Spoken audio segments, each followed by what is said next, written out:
प्रश्न 14। किसी निश्चित रकम पर 7.5% वार्षिक ब्याज की दर से 2 वर्षों में चक्रवृद्धि ब्याज एवं साधारण ब्याज का अंतर 162 रुपया है। मूलधन ज्ञात करें। तो सबसे पहले हम लिखेंगे माना कि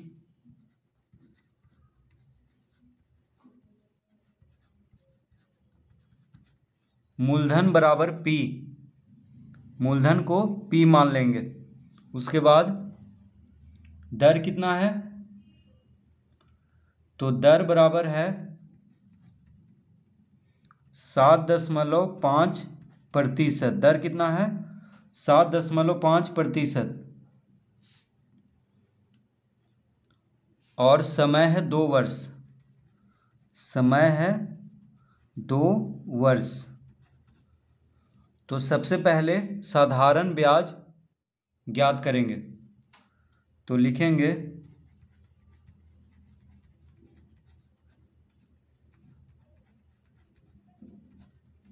साधारण ब्याज बराबर होता है मूलधन गुना दर गुना समय बटा 100। साधारण ब्याज बराबर क्या होता है, मूलधन गुना दर गुना समय बटा 100। तो मूलधन कितना है, P है,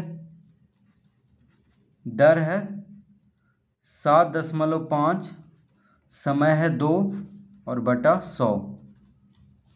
इस तरह लिख लेंगे।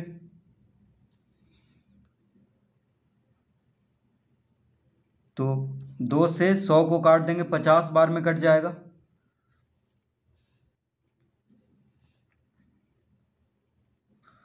और 5 से काट लेते हैं, 15 पचे 75 यानी 1.5 और 10 पचे 50। ठीक है, फिर 5 से काट लेते हैं, 5 दूना 10, 5 तिया 15। तो आ गया 3/20P, यानी साधारण ब्याज कितना हो गया, 3/20P। देखिए 0.3 है तो दशमलव हटाएंगे तो क्या हो जाएगा, 10 गुना हो जाएगा 2 के साथ, दशमलव हटाएंगे तो, यानी दशमलव हटाएंगे तो हो जाएगा 3/20 और P है तो 3/20P, P गुना हो रहा है इसलिए 3/20P लिख लेंगे। तो साधारण ब्याज कितना हो गया, 3/20P। तो दशमलव के बाद एक अंक है इसीलिए 10 से बटा में 10 लिख लेंगे और 10 2 के साथ गुना हो जाएगा, यानी 3/20P हो गया साधारण ब्याज। अब निकालना है चक्रवृद्धि ब्याज। तो लिखेंगे चक्रवृद्धि ब्याज बराबर, तो चक्रवृद्धि ब्याज बराबर होता है मिश्रधन माइनस मूलधन। चक्रवृद्धि ब्याज बराबर क्या होता है, मिश्रधन माइनस मूलधन।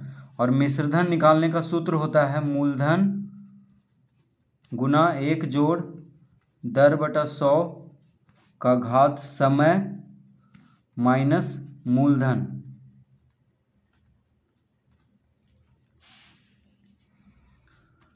तो मूलधन, देखिए चक्रवृद्धि ब्याज बराबर क्या होता है, मिश्रधन माइनस मूलधन। और मिश्रधन निकालने का सूत्र होता है मूलधन गुना 1 जोड़ दर बटा 100 का घात समय। ये हो गया मिश्रधन निकालने का सूत्र। तो इस सूत्र को हम यहाँ पे लिख दिए हैं, मिश्रधन निकालने का सूत्र को यहाँ पे लिख देंगे। तो मिश्रधन में से मूलधन घटाने पे क्या आ जाता है, चक्रवृद्धि ब्याज। तो मूलधन को क्या माने हैं, P माने हैं, तो लिख लेंगे P गुना 1 जोड़ दर कितना है 7.5 बटा 100 का घात समय है 2, मूलधन है P। तो इस तरह लिख लेंगे। अब यहाँ पे हम लिख लेंगे P गुना 1 जोड़ 75 बटा 1000 का घात 2 माइनस P। दशमलव हटाएंगे तो बटा में 10 आ जाएगा, यानी 100 के साथ 10 गुना हो जाएगा क्योंकि दशमलव के बाद एक अंक है। तो 75 बटा 1000 लिख लेंगे। 25 से काट लेंगे, 25 या 75 और 25 गुना 40 1000।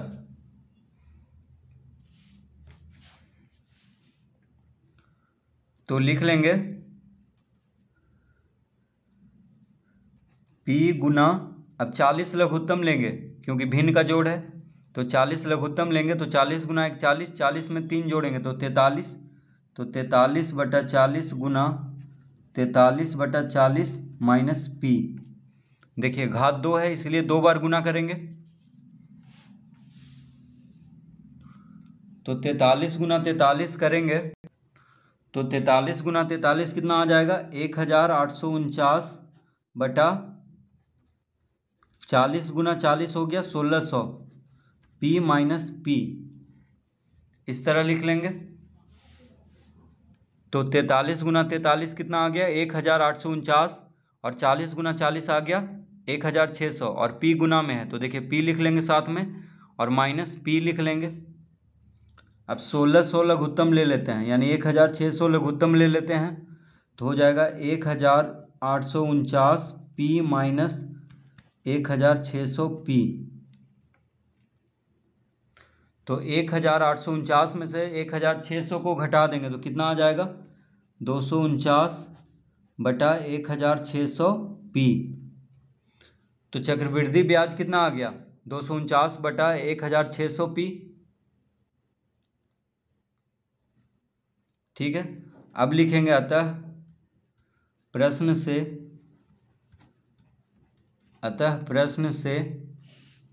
क्या कह रहा था, चक्रवृद्धि ब्याज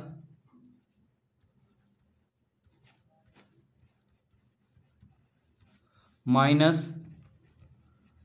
साधारण ब्याज बराबर 162। अंतर कितना कह रहा है दोनों का 162। तो चक्रवृद्धि ब्याज एवं साधारण ब्याज का अंतर है 162। तो साधारण ब्याज से ज़्यादा होता है चक्रवृद्धि ब्याज, तो चक्रवृद्धि ब्याज में से साधारण ब्याज को घटाने पे कितना आ रहा है 162, यानी अंतर दिया हुआ है 162। तो इस तरह लिख लेंगे। तो चक्रवृद्धि ब्याज कितना आया, चक्रवृद्धि ब्याज आया 249/1600। तो लिख लेंगे 249/1600 P माइनस साधारण ब्याज कितना आया था, तो साधारण ब्याज आया था 3/20 P और बराबर में लिख लेंगे 162।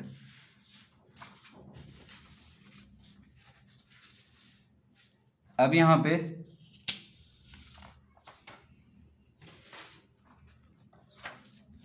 लघुत्तम लेंगे तो कितना हो जाएगा 1600 लघुत्तम ले लेते हैं 1600, तो 249 P माइनस 1600 को 20 से भाग देंगे तो 80 आएगा, 80 को 3 से गुना करेंगे तो 240 P हो जाएगा बराबर 162। तो 249 P माइनस 240 P यानी 249 P में से 240 P को घटाएंगे तो आ जाएगा 9 P। तो 9 P/1600 बराबर 162। तो P बराबर, तो लिखेंगे अतः P बराबर हो जाएगा 162 गुना 1600/9। 1600 भागा में है, इधर जाके गुना में हो जाएगा और P 9 के साथ गुना में है तो 9 को इधर भेजेंगे तो भागा में हो जाएगा। 9 से इसको काट लेंगे, 9 गुना 1 9, 9 × 72 यानी 18 बार में कट जाएगा। अब 18 गुना 1600 करेंगे तो आ जाएगा 288। कितना आएगा 288 यानी P बराबर आ गया।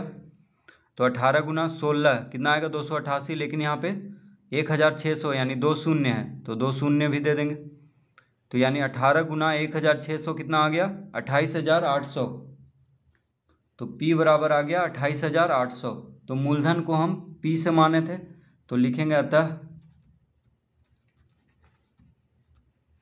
मूलधन बराबर 28800 रुपया।